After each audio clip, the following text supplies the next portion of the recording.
A diferencia del Paraguay, pues hace algo que es muy encomiable, que es proteger su lengua nativa.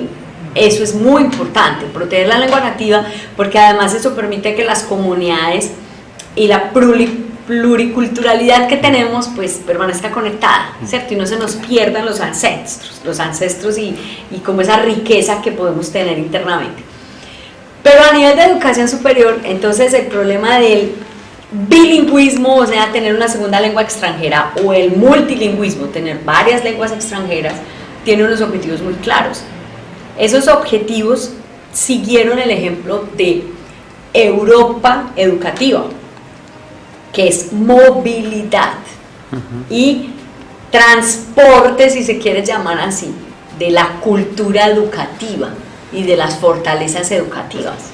Cuando uno se sitúa en el Paraguay, entonces claro, el esfuerzo que tiene que hacer el país es mayor, porque debe concentrarse en mantener esa conexión cultural interna, castellano-guaraní, que es muy importante, y si vamos a hablar de derecho es vital porque pues los problemas jurídicos, los conflictos sociojurídicos pues tienen que ver con ambas lenguas y tendrán un razonamiento cultural especial en el guaraní o en el castellano, y habrá personas que no hablen una lengua u otra, ¿cierto?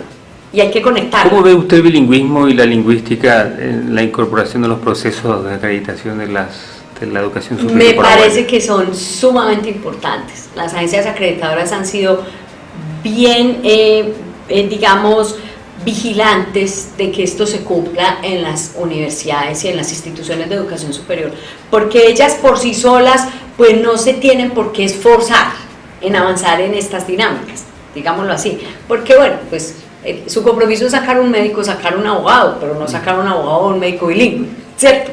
Ni que maneje una pluriculturalidad lingüística. Eso no es el compromiso, pero cuando la calidad en el país, que está marcada por el Estado y por la agencia acreditadora, le dicen a las instituciones de educación superior y a las carreras, no, comprométase con el desarrollo del país. El país necesita tener sus dos lenguas nativas conectadas, pero además al país lo tenemos que conectar con el mundo, entonces es otro objetivo. El Estado tiene que proteger y salvaguardar la riqueza cultural del país. Entonces, una cosa es que la lengua oficial interna sea el guaraní y se maneje el guaraní con el castellano, ¿cierto? Y a nivel de las agencias acreditadoras vigilen que esas dos lenguas se manejen, pero si además por ley y por constitución está el proteger las otras lenguas nativas, lo cual a mí me parece importantísimo, o sea, es una riqueza cultural que no se puede perder, eso ya es responsabilidad del Estado. Entonces, ¿a qué me refiero? Que el Estado todos los servicios los debe prestar en igualdad de condiciones y armonía para que estas comunidades estén atendidas y sean entendidas. Vuelvo al punto. Cuando uno mira la educación superior lo que busca es la movilidad del conocimiento, y así lo dicen, es la movilidad del conocimiento y de la investigación.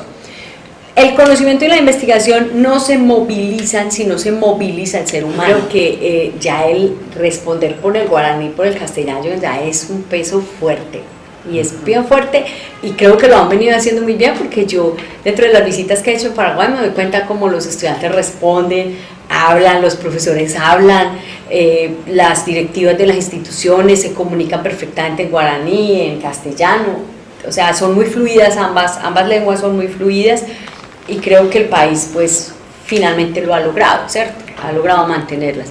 Ahora el reto es conectarlo con el mundo.